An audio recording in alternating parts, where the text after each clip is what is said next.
Welcome to On Writing with Onkarabile, the show that is aiming to promote reading and writing in our communities. Ladies and gentlemen, help me today to welcome Dr. Mlambo, who is going to share more on the power of reading towards our healthy lifestyle. Dr. Mlambo, thank you so much, sir, for coming to the show. Thank you so much for having me here, and it's a pleasure and an honor and a blessing as well. Yes, as always. I mean, last time when I was with you, we had on the same platform. We spoke a lot about the conventional and unconventional medicine at the era that we are in today. And I remember we spoke that, conventional medicine today is not doing that effectiveness that we need. And you are coming up with something that is new, which is unconventional medicine, Please just tell us, before we just go into our main topic today, just tell us about that. Because I know someone who's watching say, conventional, unconventional. I'm confused. What is that? Oh, yes. Yeah, okay, so your conventional medicine is your common medicine that everybody's familiar with, that everybody's exposed to. So then that is your Western medicine, for the sake of clarity. And then unconventional medicine is what people are not familiar with, but then it's actually, basically, it's natural, naturopathic, holistic, using nature to heal, using nature to restore health. So that is unconventional. That is all in a nutshell, in simple terms. All right. And Mr. Mlambo, yes, on the same note, do you think we have a lot of information, especially when it comes to books, written information about the unconventional medicine at the era that we are living in today? Since the Western medicine, the conventional, let me just put it like conventional medicine, we know we have books about that, but unconventional, do you think we have a lot of books when it comes to that information? To be quite honest, the books are there, the literature is there. The only issue or challenge is now the perception engineering. Then that's what I mentioned the last time as well, to say we are not really socialized and are not really encouraged to look to natural ways of doing things, or natural, let me just say, the natural science of life. Our minds were very much inundated with so much sensationalism, entertainment, and also we are being channeled towards thinking more on the economic side of things, the political side of things, because that's what we get exposed to on a daily basis and most of the time on social media and even just in society in general. Okay. So the literature is there, just that the minds are not in tune along the lines of natural medicine. So what can be done actually to channel our mind to go in that angle of reading when it comes to our healthy lifestyle, especially unconventional medicine? Perfect. It's always excellent to reach out to the masses and to have modes and means, or use mediums in which we can reach out to the masses, and especially starting at grassroots. So now, if let's say natural medicine could be introduced as a curriculum, let's just say health and wellness, natural health and wellness, or indigenous health and wellness as a curriculum in our schools, especially like in primary education. So you start introducing the children to the natural side of things, to natural science at a very early age, have a curriculum. And then from there, use media, even entertainment media. For instance, like make soapies that promote such things. Make music. The musical artists can also sing about such things. Have TV shows. Conscientize, because once people are conscientized, then you can't expect them to out of the blue just guess.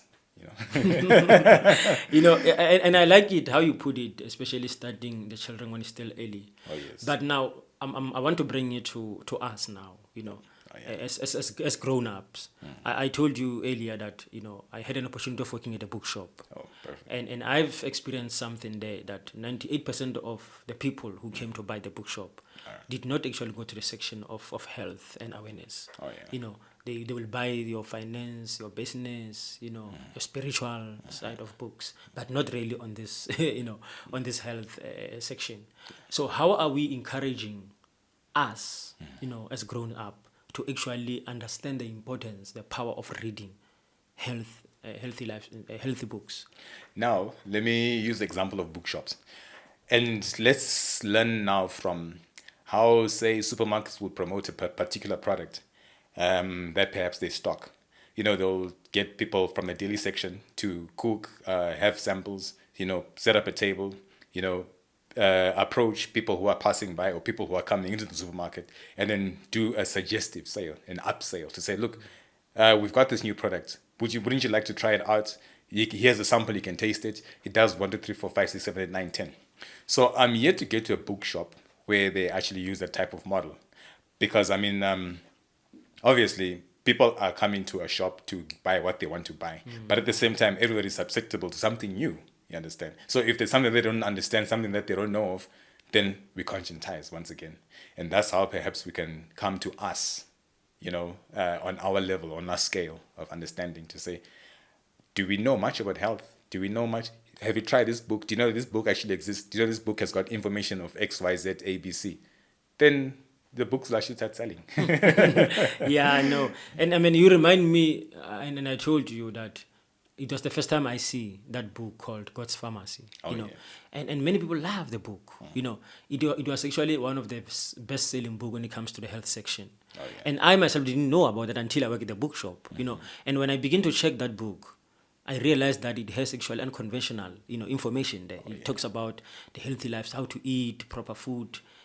It's not actually, and what I was discouraged when people come to buy the book. Some will say, "Oh, this book is still here," because we have heard that the book has been discontinued. It has been removed from the shelves, and I was discouraged. But why is it? It's like now there is a fight between unconventional and conventional medicine. Please give me clarity on that. All right. There's also another thing. All right. Here's the issue that sometimes arises. If you notice, all these books on unconventional medicine or natural medicine or diets or lifestyle, they always start with a disclaimer. And that disclaimer says the information here is not meant to substitute medication or diagnose. So now, I think a lot of people are oblivious or skip that portion and they rush straight to use that book as a means to self-diagnose, self-medicate. So that information that's there is only for educational purposes. So now, when people then begin to use information in a book to justify their actions, which then perhaps bring detriment or are fatal, then,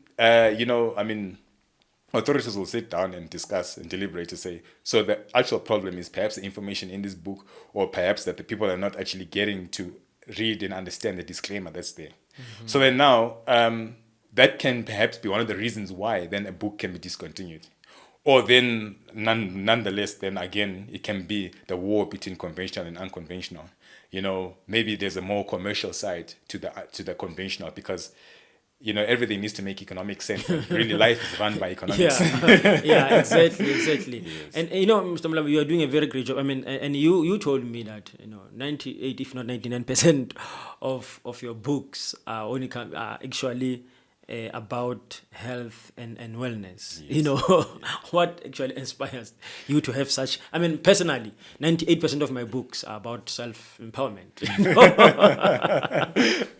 So tell me, what actually inspires you to have 99% of such books? I've always been an individual who's interested in wanting to know things that are not of the norm.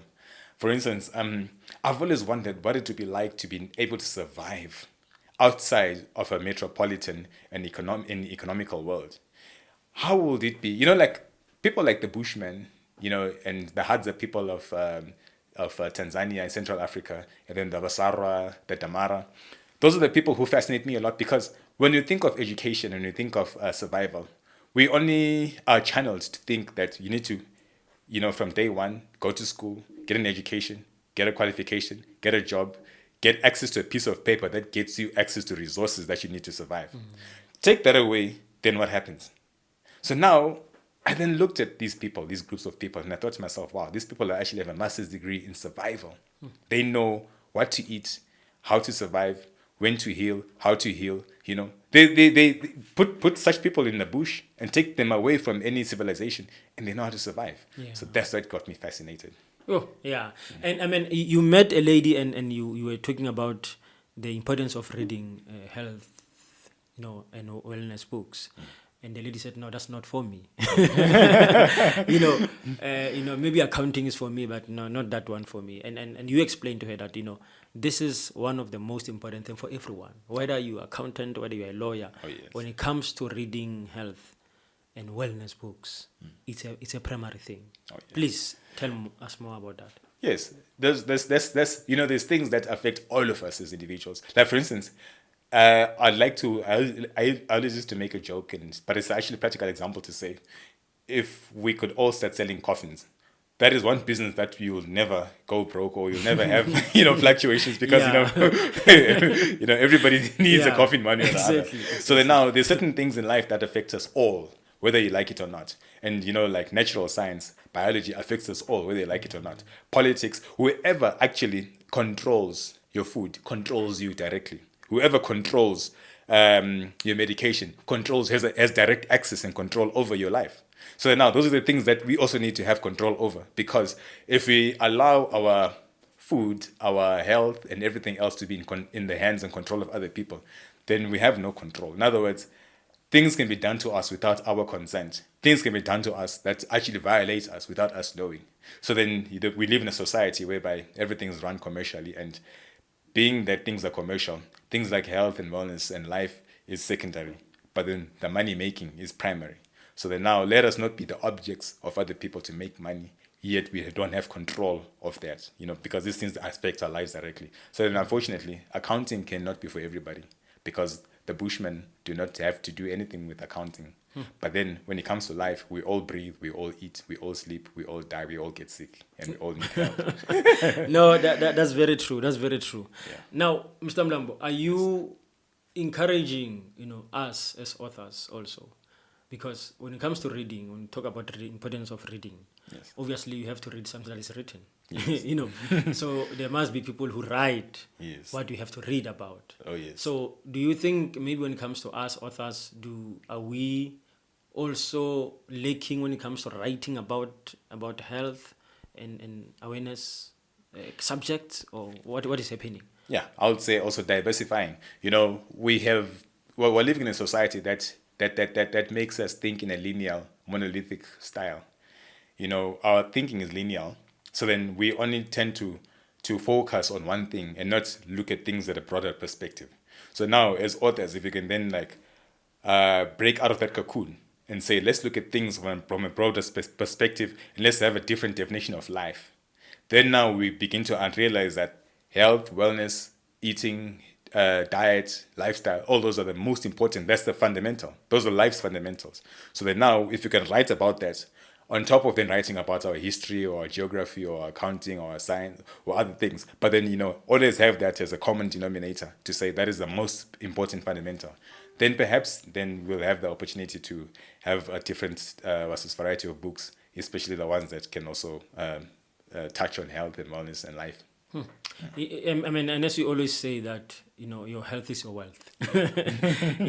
How are you going to be able to make that wealth if you are actually you're not healthy? Because you need to be strong. You need, to have that energy for you to make that wealth. Whatever you're doing, you need to be healthy so that you can be able. I thank you, Mr. Mlambo. That is one of the most important topic that we are having today. And you remind me a story that I've read, and we shared this with you earlier, about one of the businessmen, South African businessmen by the name of Lindelani Mkhize. Oh, yes. One of the founder of Joyous Celebration. Oh, yeah. And he said one day he read an article. Actually, before that, he had unusual pain, when he got into his home. And then he took it for granted. He just took some painkillers.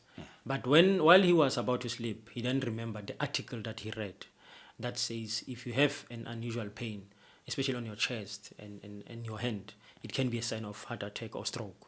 Then immediately he went to the hospital, and then tests were ran, and he discovered that actually it was a heart attack. Fortunately, because he discovered that earlier, they were able to handle it, and I mean, we still see him today, still alive. Beautiful.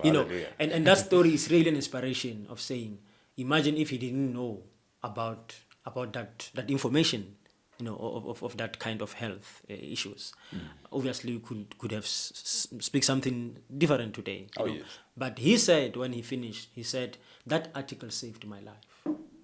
And that says to us, really, it is very much important for us to read, to acquire information. As you have said, that information is there. Oh, yes. It's really important that we acquire that information, we read towards our healthy lifestyle. Oh, yes. Oh, yes. Oh, yes. Actually, that's a very powerful testimony. And, also, saving one's life means avoiding fate. Yeah. And, there's nothing that is... I think when you actually avoid death, that is the ultimate. Because once death arrives, there's no reversing. We can't then say, oh, okay, I died, so now let me go back and correct my mistake, you know. So it was actually a wonderful thing. And hence, like, even in the words of Utat Mandela, he would say, knowledge is power. And really, that type of knowledge alone, imagine that small bit of knowledge has such a huge impact. Exactly. What more, the more knowledge that one gets, you know, the bigger the impact. Yeah, no, that's wonderful. So, Dr. Mlambo, in your last words, what can you really say to our viewers? You know, someone who's watching the show now, the person was like me, and I told you that, you know, even myself, before I discovered such things, before I met you, before I read that article of Lindela Mkhize, I never took, you know, reading healthy lifestyle books, you know, seriously. You know, I'm more on focusing on how to succeed, you know, how to have money and stuff like that. So what can you say to someone who's watching the show and never really thought of reading such books? I'd like to say this. My biggest concern is willpower. So, like I said, we've been inundated with a lot of sensory stimulation, entertainment, you know. So we tend to gravitate towards that which tickles our senses, you know, which excites us. But then now, let us also look at the cognitive side of things. Let us develop the willpower to be able to, whether something is boring or not, but then to be able to prioritize something which is of primary importance. And then, regardless of how boring it may be, but then let us understand that this thing is of importance and I need this. So then now, if we can then set aside some time, even 30 minutes, if really it is that difficult, like really you have to drag your feet, let's just say, okay, fine, dedicate or budget just 30 minutes to reading something on health and wellness and life. And then from there, you can continue with everything else. And then you'll find that now, in those 30 minutes that you're dedicating daily, you're building neural pathways in your brain that will actually now that will actually develop an interest and a habit to say, you know what, I'm actually finding this to be of interest because it's something that you can relate to. And once people can actually read and get information on things that they can relate to, then that becomes a new entertainment. That becomes a new sensory stimulation. And now once the brain is channeled towards that perception or that type of perception or that way of style of thinking, then you'll find that now we are doing less of entertainment and more of things that are of importance to us. Then the society can really heal and build from there. True. Definitely. Dr. Mlambo, I wish we had more time. I wish so too. but what you have offered really is, I believe, you know, is the basic that if we can really apply that, we will have, as we are saying, you know, a better life. Oh, yes. You know, and we will avoid death. You know, it must not come before time, you said earlier. No. Oh, yes. No, some of the things we can avoid, you know, to happen because of knowledge that we have. So it's really important that we acquire such. So thank you so much for coming to the show. And if people want to, you know more about what you're talking about, where can they get hold of you? All right. Thank you so much as well for having me here. And if people want to get hold of me, I'm on Facebook, Dumisani Mlambo. And also, I've got a Facebook page, Mlanjeni African Blue Zone Health and Wellness Institute. So if you can Google that page, then you can get onto that page, like that page, and I'll be doing a whole lot of posts and everything. And then from there, you know, let us all learn and let us all read. Thank you so much for coming. Thank you so much, sir. Ladies and gentlemen, thank you so much. You are watching On Writing with Onkarabile, the show that is aiming to promote reading and writing in our communities. Please subscribe to our channel, Nolu Unlimited Multimedia. Like, subscribe, and share. And thank you so much.